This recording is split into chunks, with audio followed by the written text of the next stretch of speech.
জয় দেবসেনাপতি শ্রী কার্তিক ঠাকুরের জয়। নমস্কার দর্শক বন্ধুরা, 2025 সালে শ্রী কার্তিক পূজা কবে পড়েছে তার পূর্ণাঙ্গ সময়সূচি, কার্তিক পুজো করতে যে উপকরণের প্রয়োজন হয়, এই পুজোর মন্ত্র, নিয়ম, বিধি, কার্তিক ঠাকুরের প্রিয় ফুল, কার্তিক পুজো কি শুধুমাত্র সন্তান লাভের জন্যই করা হয় নাকি এর আরও অন্যান্য দিক ও উপকারিতা রয়েছে, আজকের পর্বে জানবেন বিস্তারিত।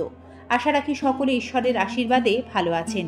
সিংহরায় ডোরবেলের নতুন আরও একটি পর্বে সকল দর্শক বন্ধুকে স্বাগত জানিয়ে আমরা আজকের আলোচনার মূল পর্বে প্রবেশ করছি। দেব সেনাপতি কার্তিক হলেন শিব পার্বতীর সন্তান, যুদ্ধের দেবতা। তিনি স্বর্গের দেব সেনাপতি। তারকাসুরের অত্যাচার থেকে বাঁচতে দেবতারা একজন শৌর্যবীর্যে দক্ষ সেনাপতির খোঁজ করতে করতে অবশেষে সকলে মিলে মহাদেবের শরণাপন্ন হলে জন্ম নেন দেব সেনাপতি কার্তিক। কার্তিক ঠাকুর কেবলমাত্র সন্তান লাভের জন্য পূজিত হন না, একথা অনেকেই জানেন না। সন্তান লাভ যেমন একটি দিক, ঠিক সেরকমই কার্তিক পূজার আরও একটি দিক রয়েছে। কার্তিক ঠাকুর হলেন যুদ্ধের দেবতা। সেই কারণে আমাদের শত্রুকে পরাজিত করার জন্য অথবা শত্রুর হাত থেকে রক্ষা পাওয়ার জন্য শাস্ত্র মতে কার্তিক ঠাকুরের পূজা করার বিশেষ বিধান রয়েছে। এছাড়া এই শত্রু যে শুধুমাত্র বাইরের শত্রু তা কিন্তু নয়, শত্রু আমাদের মনেরও শত্রু। সেগুলি কি কি? আমাদের মনের ভেতরে যে ষড়রিপু রয়েছে, অর্থাৎ কাম, ক্রোধ, লোভ, মোহ, মায়া, মাৎসর্য, যা আমাদের কর্মে বারবার বাধা সৃষ্টি করে, এই 6টি রিপু মানুষের পতনের সব থেকে বড় কারণ হয়। আর এই 6টি রিপু নিয়ন্ত্রণ করার জন্য দেব সেনাপতি কার্তিক ঠাকুরের পুজো করা হয়ে থাকে। আমরা জেনে নেব কার্তিক পুজো 2025 সালে কবে পড়েছে। মূলত কার্তিক মাসের সংক্রান্তির দিন কার্তিক পুজো করা হয়ে থাকে।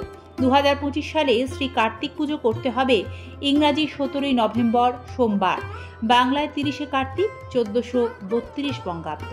কার্তিক পুজো করতে যে উপকরণগুলি অবশ্যই প্রয়োজন হবে তা ফর্দের আকারে আপনাদের সুবিধার জন্য আমরা প্রদান করছি।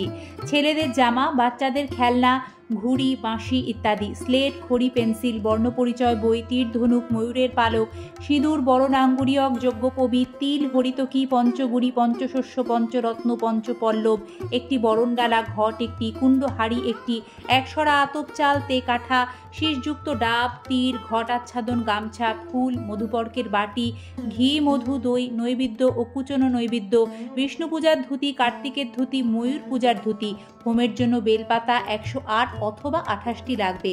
ভোগের জন্য বিভিন্ন দ্রব্য আপনার সাধ্যমতো, ফুলের মালা, হোমের জন্য কাঠ, পূর্ণমাত্র এবং ব্রাহ্মণের জন্য দক্ষিণা ইত্যাদি। অনেক ফুলের মধ্যে কার্তিক ঠাকুরের পছন্দের ফুল রক্তকরবী, তাই শাস্ত্রমতে কার্তিক পুজোর দিন পুষ্পাঞ্জলি হিসেবে একটি হলেও রক্তকরবী কার্তিক ঠাকুরের শ্রীচরণে অর্পণ করবেন। এবার দেখে নিন সহজ সরলভাবে কার্তিক পুজো কিভাবে বাড়িতে করবেন। যদিও পুরোহিত বা ব্রাহ্মণ সহযোগেই কার্তিক পুজো করা শাস্ত্রের বিধান, কিন্তু এই পুজোর উপকরণগুলি সঠিক নিয়মে আমাদেরকে আগে গুছিয়ে নিতে হয়। সেটি কিভাবে করবেন? একটি পরিষ্কার পরিচ্ছন্ন স্থানে জলচৌকি রাখুন অথবা একটি ঠাকুর প্রতিষ্ঠা করার বেদি তৈরি করুন। এরপর সেই জলচৌকি অথবা বেদির ওপর একটি লাল কাপড় পেতে দিন, নতুন লাল কাপড় পাতবেন। তার উপর কিছু পরিমাণ আতপ চাল, দূর্বা ও গঙ্গা জল ছিটিয়ে দিন। তারপর কার্তিক ঠাকুরকে সেই আসনের ওপর প্রতিষ্ঠা করুন। এরপর কার্তিক ঠাকুরের সামনে আপনার পছন্দ অনুযায়ী একটি আলপনা আঁকুন। আলপনাটির ওপর একটি ঘট স্থাপন করুন। ঘরটি পিতল, কাঁসা অথবা মাটির হওয়া উচিত। ঘটের ওপর সিঁদুর দিয়ে স্বস্তিক চিহ্ন আঁকুন। ঘটে গঙ্গা জল সহযোগে বিশুদ্ধ জল ভরে দিন। এরপর ঘটের ওপর 5টি পাতা বিশিষ্ট একটি আম পাতার শাখা বসান এবং প্রত্যেকটি পাতায় সিঁদুর ও চন্দনের ফোঁটা দিয়ে দেবেন। এরপর সেই পাতার ওপরে একটি ফল দিয়ে দেবেন। সেটি হতে পারে শীষযুক্ত ডাব অথবা কলা এবং তাতেও স্বস্তিক চিহ্ন এঁকে দেবেন। সবশেষে ওই ফলটির ওপর একটি লাল বস্ত্র বা একটি লাল গামছা দেবেন। একেই ঘট আচ্ছাদন বলে। এরপর ধূপ, প্রদীপ, পুষ্প, নৈবেদ্য যথাস্থানে রাখুন।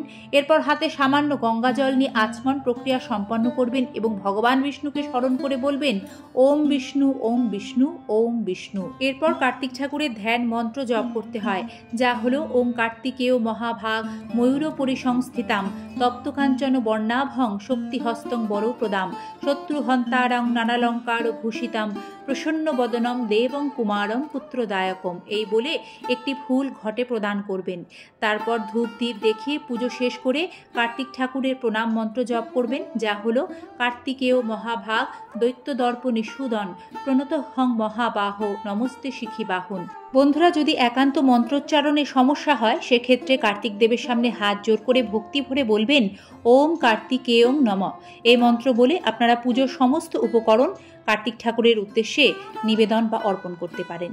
যে কোনো পুজোর মূল কথাই হলো শুদ্ধ ভক্তি, তাই পুজোর কোনো উপাচার বা বিশেষ উপকরণে ঘাটতি থাকলে তা পূর্ণ করবে আমাদের মনের পূর্ণ ভক্তি।